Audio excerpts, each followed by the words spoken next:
Welcome to On Air, episode 15. Today we are going to take a look at Kahn Selesnick's exhibition at Robischon Gallery in Denver, Colorado. Before we start, I want to give our community shout out to Urban. If you're in the mood for some award-winning New Haven-style pizza, contact Urban for takeout or delivery pizza, and Victor will share that with you in the chat. Robischon Gallery first saw Kahn Selesnick. Robischon's gallery first saw Kahn Selesnick's work in the late 1980s or late 1990s. And when their gallery that was representing Kahn Selesnick at the time was closing, they contacted Robischon Gallery because of the enthusiasm that they showed for Kahn Selesnick's work. So that gallery asked Robischon if they were interested in representing Kahn Selesnick, and they said yes with passion and excitement. And then in late 2018, the artists approached them with a new big idea for a show, which resulted in Madame Lulu's Book of Fate, and we'll get a tour of that later on. Not realizing what it would mean in the current climate of COVID, Jennifer Doran, owner and director of the gallery, describes this so well. She states, "How could we have foreseen that when we used to chuckle with our audience during the artist's previous Troop Fledermaus exhibitions over the wonderfully absurd idea of putting on plays at the end of the world for no one, that this would soon become our own reality. As we carefully leveled each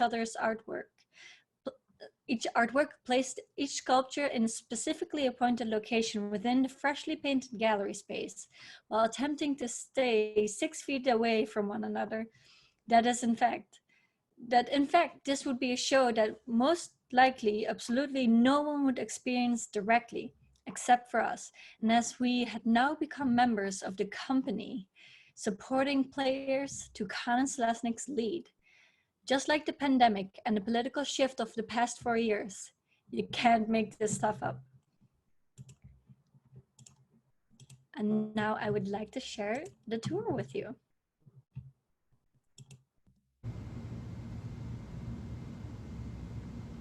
Hello, this is Nicholas Kahn of Kahn Selesnick. We are here looking at our most recent project, Madame Lulu's Book of Fate, which is a continuation of our previous series, The Carnival at the End of the World. It continues the adventures of the Troupe of Fledermaus, a group of absurdist performers who travel around staging performances for no one, most often in nature.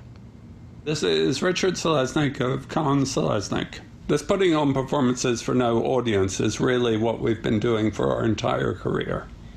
The photograph is often just a record of whatever incidents occur when we go out into nature with our props and costumes to engage with the landscape, to have some sort of ecstatic or absurdist experience.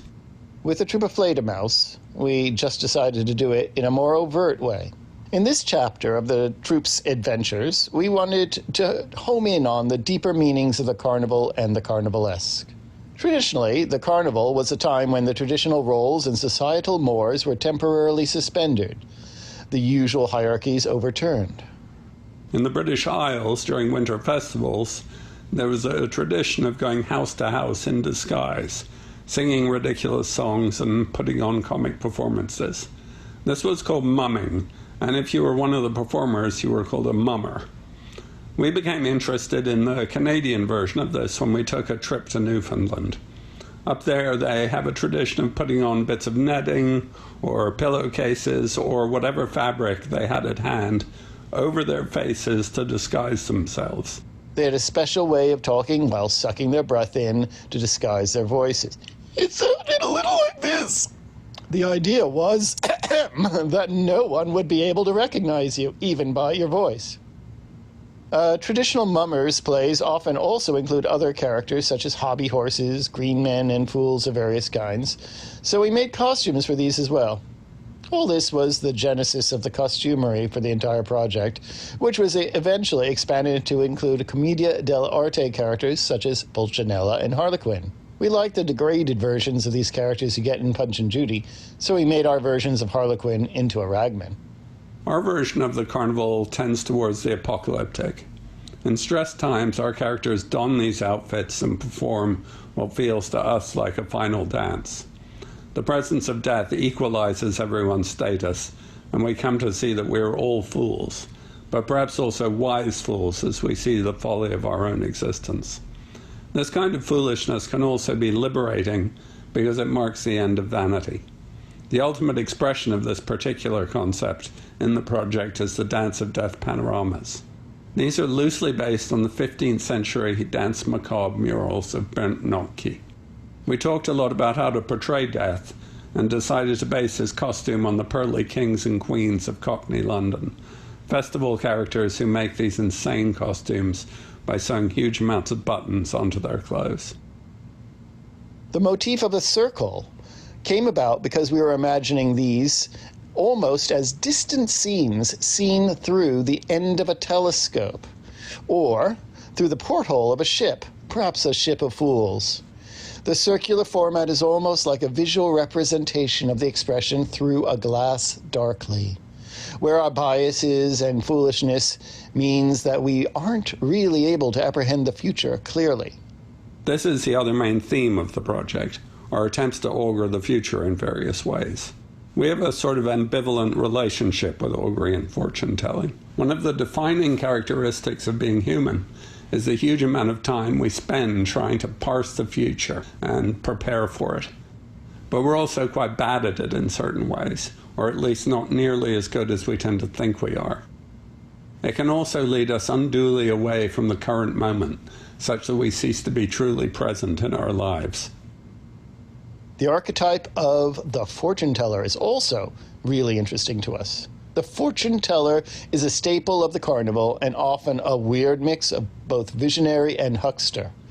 I almost see them as tricksters who play on and unmask our vanities. Part of the appeal of creating a tarot deck was to democratize this process, to make it available for anyone to try and use the cards to access their inner fortune teller. In this respect, Madame Lulu acts as almost a sort of spirit guide, hopefully helping people use these archetypes to examine some of the alarming things going on in the current moment. We see her as a wise yet mocking figure, someone who is going to support the querent in their quest, but who certainly won't pull any punches questioning the querent's cherished assumptions if they are counterproductive to that quest.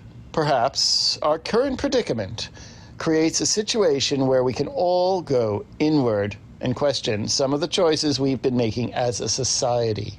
For us personally, the cards are also a kind of collection of all the various costumes worn by our cast of characters in the project.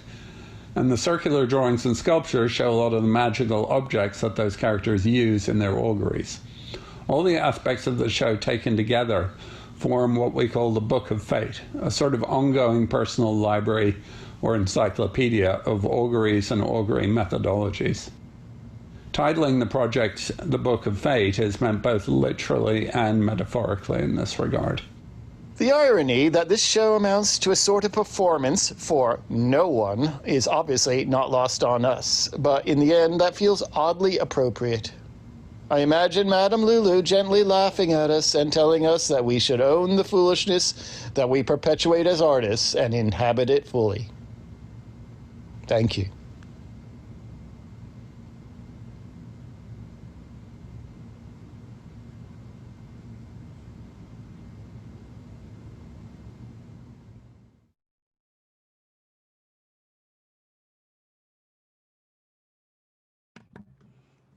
I really love that video. I think, there's so many parallels that are happening, make sure that my sound is on, that are happening between Robischon's exhibition and our exhibition and what the art world is going through in general. This surreal experience where we have these wonderful exhibitions that nobody gets to see, but hopefully we get to share them with you through these ways. When I asked Jennifer what her favorite part of the exhibition is, this is her response: that Kahn and Selesnick remind us exactly as to what the true role of the artist is in society. We have forgotten this in recent decades and perhaps longer, as we continue to blur the lines between commerce and art, authentic art and art, I'm gonna butcher this word, facsimile, all to our great detriment. What this show represents is the reminder that artists who are compelled and committed to expanding and developing their own personal language, while truly inwardly listening, develop an intricate an instinct for universal truth. In such artists, this strong sense of what is shared by all of us, shifted through and observed for what it is and what is valued and sought after by humankind. Their work reveals both the beauty and the repercussions of being off the path. As true artists, they cannot stop themselves from wanting to report back their findings. If we allow for and nurture this inherent and intended role of the artist, they will do what they are meant to do: share new discoveries, keep watch, be as a sentinel to the world. Then it is up to us to embrace it, support it, take solace, or revel in it. Take note as to why we might laugh at it or be repelled by it, so that ultimately, by deeply looking, we can hopefully respond honestly to whatever information they have brought to our door.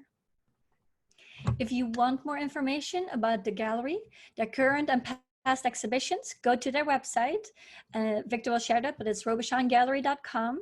And you can find out more about their history, about past exhibitions they've done, and they've also created their own content for Kahn Selesnick. So check it out. Thank you everybody so much for joining me today. It was a short episode, but it was lovely to see you. And I look forward to seeing you tomorrow for a visit previously in AiR with Chiacho and Giannone to hear more about what they've been up to now that they're back in Argentina, and of their experience at Lux and how they've been. All right, thank you so much, and we'll see you tomorrow.